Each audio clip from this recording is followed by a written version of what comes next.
नमस्कार दोस्तों, मैं संजीव कुमार। स्वागत है आपका हमारे social media platform the voice of public पे।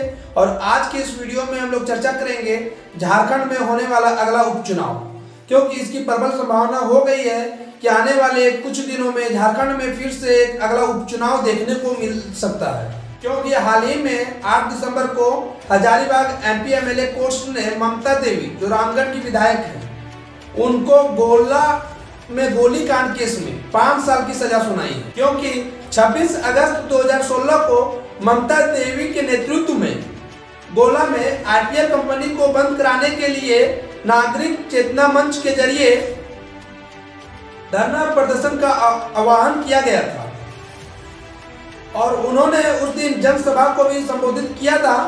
और बाद में यह सभा उग्र हो गई थी, जिसके कारण पुलिस को अपनी आत्मरक्षा में गोलियां चलानी पड़ी, जिसके वजह से 2 लोगों को मौत तो हुआ था और 24 लोग घायल हुए थे। बाद में इस घटना के कारण ममता देवी को अंडरग्राउंड होना पड़ा था और उसके बाद पुलिस उन्हें हिरासत में लेकर जेल भेज दिया।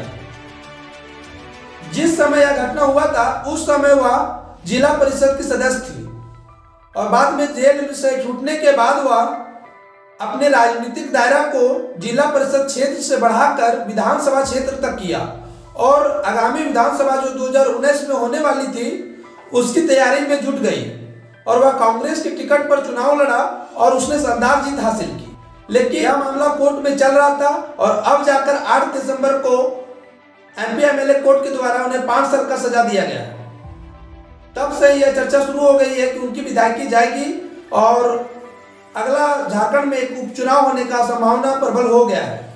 क्योंकि ऐसा नियम है कि जब भी किसी भी विधायक या सांसद को 2 साल से अधिक की सजा होती है तो उन्हें अपना पद से छोड़ना पड़ता है, या यूं कहें कि उन्हें अपना पद से हटना पड़ता है। और आज की इस वीडियो में हम लोग चर्चा करेंगे कि झारखंड में होने वाले जितने सारे उपचुनाव हो रहे हैं या तो अभी तक हुए हैं, इनका आगामी विधानसभा चुनाव जो 2024 में होने वाला है इस पर क्या असर पड़ेगा। इसी बात को लेकर आज इस वीडियो में हम लोग चर्चा करेंगे।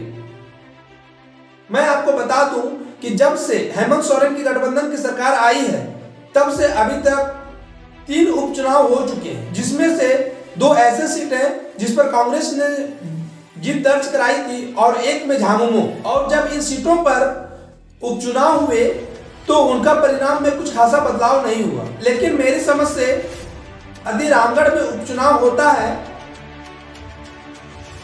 तो इसका परिणाम का असर अगले विधानसभा चुनाव पर पड़ सकता है। उसके विभिन्न कारण हैं और उन कारणों को समझने के लिए पहले झारखंड में उपचुनाव कहां हुए हैं और उनका क्या परिणाम रहा है, इन सब चीजों को जानना अति आवश्यक है। जब 2019 में हेमंत सोरेन की सरकार आई उसके बाद पहला उपचुनाव बेरमो विधानसभा सीट पर नवंबर 2020 में हुआ, क्योंकि वहां के तत्कालीन कांग्रेस विधायक राजेंद्र सिंह की मृत्यु हो गई। और जब वहां उपचुनाव हुआ तो कांग्रेस ने उपचुनाव में राजेंद्र सिंह के बेटे को ही मैदान में उतारा और एक प्रकार से कह सकते हैं कि उन्हें जनता का सहमति मिला और वो चुनाव को उनके बेटे जीत गए। दूसरा उपचुनाव मधुपुर विधानसभा सीट पर होता है, क्योंकि वहां के तत्कालीन विधायक व अल्पसंख्यक कल्याण मंत्री हाजी हुसैन अंसारी का भी आकस्मिक निधन होता है। और जब इस सीट पर भी उपचुनाव होते हैं तो झामुमो वापस से मंत्री जी के बेटे को ही मैदान में उतारती है और यहाँ भी जनता का एक सहमति वोट मिलता है और हाजी हुसैन अंसारी जी के बेटे हफीजुल हसन अंसारी को जीत मिलती है।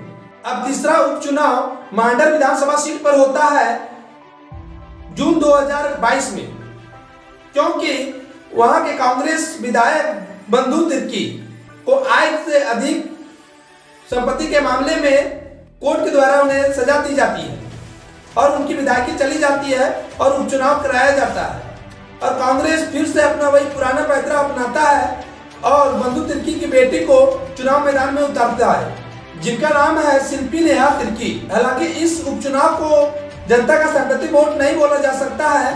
अब इस क्षेत्र में बंधु तिर्की का प्यार कहें या उनकी कड़ी मेहनत या लगन, जिसके कारण उनकी बेटी को जीत मिलती है, क्योंकि यहाँ पे कोई आकस्मिक निधन वगैरह का कोई बात नहीं होता है। उन्हें सजा होती है और वो फिर उस सीट पर चुनाव होता है और उनकी बेटी मैदान में उतरती है और वो जीतती है। अब मैं बात करता हूं आगामी होने वाला उपचुनाव, जिसकी प्रबल संभावना हो गई है ममता देवी को सजा होने से, क्योंकि अब जो अगला विधानसभा चुनाव है वो 2024 में होने वाला है। लगभग सभी पार्टी के नेता फील्ड में जाना शुरू कर दिए हैं और पक्ष और विपक्ष एक दूसरे पर हमला करना भी तेज कर दिए हैं। अब देखना होगा इस उपचुनाव में कि वहां की जनता का क्या मूड होता है, क्योंकि कुछ मामले ऐसे हैं जिसको मुख्य मुद्दा बनाकर हेमंत सोरेन सरकार में आए। बेरोजगारी का मुद्दा, 1 साल में 5 लाख नौकरी देने का मुद्दा, एक नई और स्पष्ट नियोजन नीति बनाने का मुद्दा, जिस पर वो चुनावी वादा पूरा करते नजर नहीं आ रहे हैं।